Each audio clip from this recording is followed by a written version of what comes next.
بسم اللہ الرحمن الرحیم۔ السلام علیکم ورحمۃ اللہ وبرکاتہ۔ بیوی کا جھوٹا کھانا کیسا ہے؟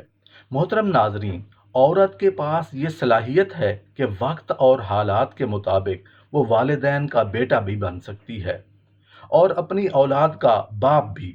یہ بات سچ ہے کہ عورت میں درد سہنے کی عادت ہے، مگر اس کا مطلب یہ ہرگز نہیں کہ وہ درد دیے جانے کی مستحق ہے۔ لیکن یہ بھی ایک حقیقت ہے کہ عورت اس وقت برباد ہونا شروع ہو جاتی ہے جب اس کے حسن کی تعریف ایک غیر مرد کر رہا ہوتا ہے۔ محترم ناظرین، بحیثیت ایک شوہر کے اس کو اپنی بیوی کے ساتھ کیا سلوک کرنا چاہیے، کچھ ایسے نسخے سرکار دو عالم صلی اللہ علیہ وآلہ وسلم کی شادی شدہ زندگی سے ہم امتیوں کو ملتے ہیں، جس پر عمل کر کے ہم اپنی شادی شدہ زندگی کو خوشگوار بنا سکتے ہیں اور گھر کو جنت بنا سکتے ہیں۔ اگر ہم نے یہ نسخے اپنی زندگی کو خوشگوار بنا سکتے ہیں، اگر ہم نے یہ نسخے اپنی زندگی میں یعنی شادی شدہ زندگی میں ہم نے استعمال کیے، تو کیا مجال ہے کہ بات جھگڑوں تک پہنچے یا طلاق تک پہنچے یا پھر کورٹ کچہری تک پہنچے۔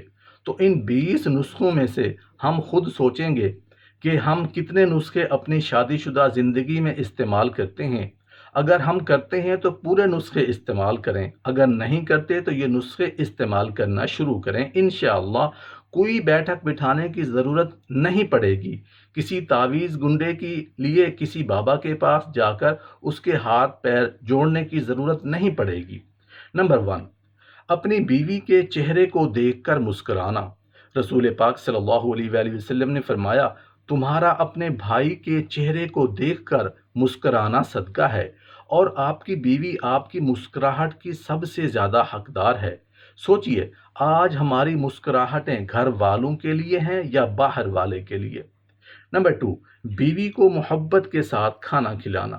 رسول پاک صلی اللہ علیہ وآلہ وسلم نے فرمایا، تو جو بھی خرچ کرتے ہو اس پر تمہیں اجر ملے گا، ثواب ملے گا، یہاں تک کہ اس لقمے پر بھی جو تم اپنی بیوی کے منہ میں ڈالتے ہو تو تم کو ثواب ملے گا۔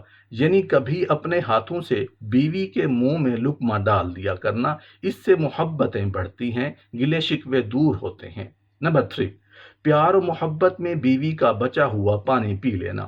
حضرت عائشہ رضی اللہ عنہا سے روایت ہے، فرماتی ہیں کہ میں حیض کی حالت میں پانی پیتی تھی، پھر بچا ہوا پانی نبی پاک صلی اللہ علیہ وآلہ وسلم کو دیتی تھی، اور وہ آپ وہیں سے منہ لگا کر پیتے تھے جہاں سے میں نے منہ لگایا ہوا ہوتا تھا۔ اور فرماتی ہیں کہ میں حیض کی حالت میں گوشت کی بوٹی کھاتی تھی، پھر بچی ہوئی بوٹی رسول پاک صلی اللہ علیہ وآلہ وسلم کو دیتی تھی، آپ وہیں سے منہ لگا کر کھا جاتے تھے جہاں میں نے منہ لگایا ہوا ہوتا تھا۔ نمبر 4، بیوی کی گود میں سر رکھ کر سونا۔ حضرت عائشہ رضی اللہ عنہ فرماتی ہیں کہ اللہ کے رسول صلی اللہ علیہ وآلہ وسلم میری گود میں سر رکھ کر لیٹے رہتے تھے اور قرآن مجید کی تلاوت کیا کرتے تھے۔ یہ شادی شدہ زندگی کی وہ سنتیں ہیں جو ہم نے کافی حد تک چھوڑ دی ہیں، اس لیے ہمارے گھر میں شیطان ناچ رہا ہے۔ اگر دوبارہ یہ سنتیں، یہ نسخے ہم اپنا لیں تو ہمارے گھر کو جنت بننے سے کوئی روک نہیں سکتا۔ نمبر 5، بیوی کے ساتھ کھیلنا۔ بیوی کے ساتھ ہلکی پھلکی ہنسی مذاق کرنا بھی سنت ہے۔ حضرت عائشہ رضی اللہ عنہا سے روایت ہے، فرماتی ہیں میں ایک سفر میں سرکار دو عالم صلی اللہ علیہ وآلہ وسلم کے ساتھ تھی۔ اس وقت میں چھوٹی تھی۔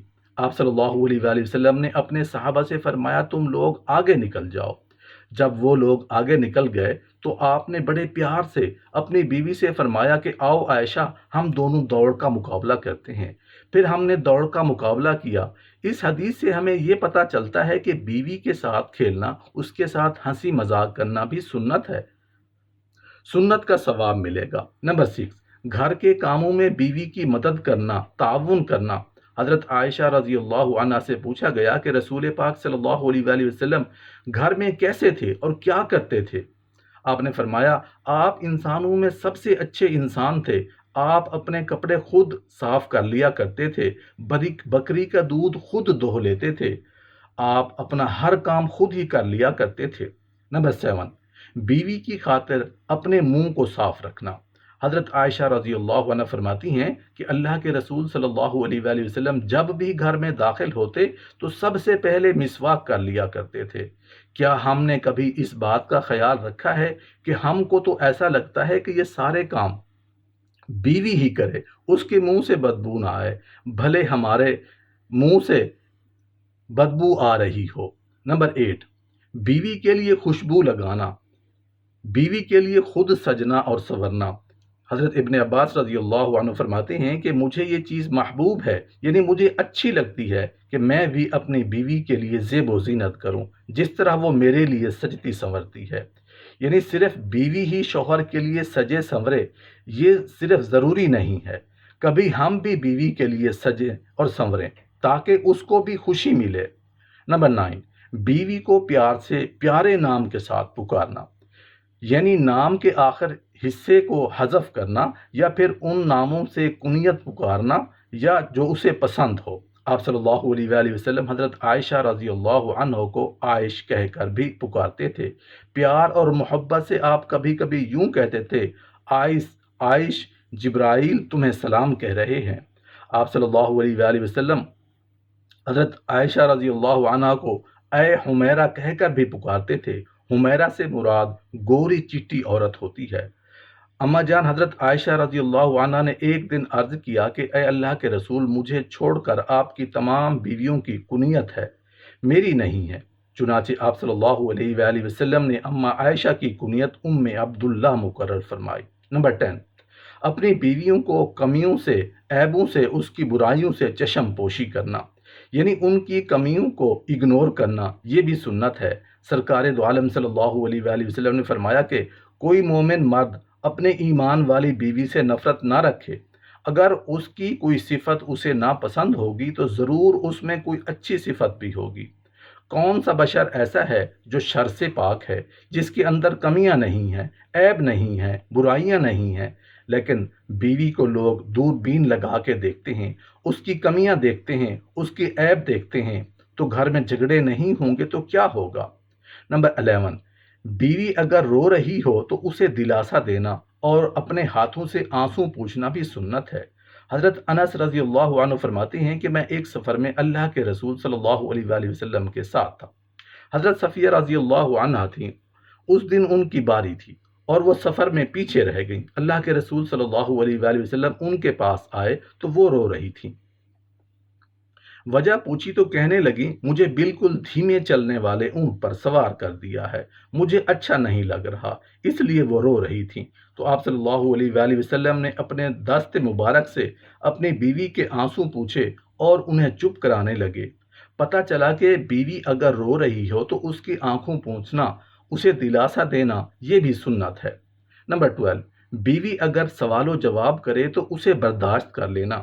حضرت عمر بن خطاب رضی اللہ عنہ فرماتے ہیں کہ ایک دن میری بیوی سے کسی بات پر بحث ہو رہی تھی اور اس نے میری کسی بات کا جواب دے دیا تو مجھے اس کا جواب دینا بہت برا لگا۔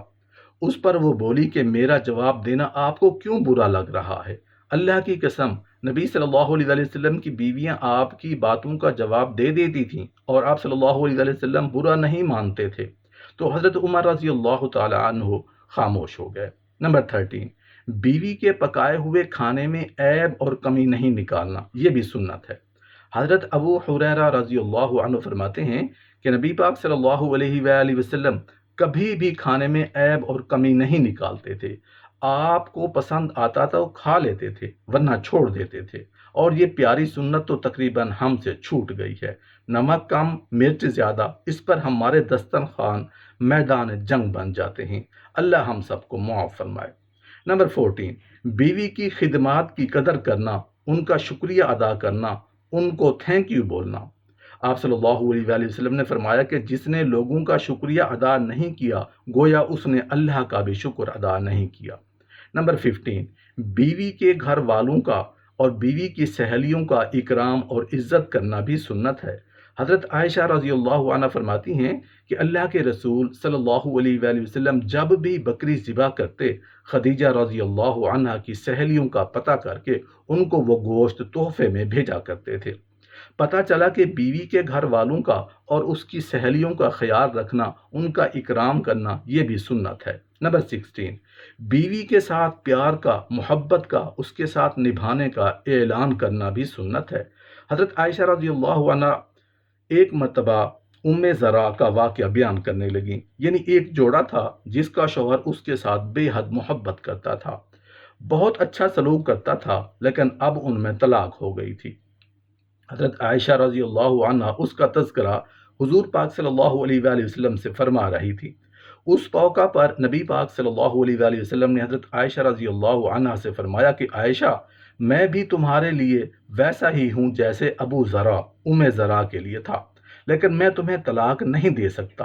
اس سے یہ پتہ چلا کہ بیوی کے ساتھ محبت کا، اس کے ساتھ نبھانے کا، اس کے ساتھ پیار جتانا بھی، یہ بھی سنت ہے۔ اظہار کیا کریں کہ ہم زندگی بھر ساتھ میں رہیں گے، ہم جنت میں بھی ساتھ میں رہیں گے، ہم کو کوئی الگ نہیں کر سکتا۔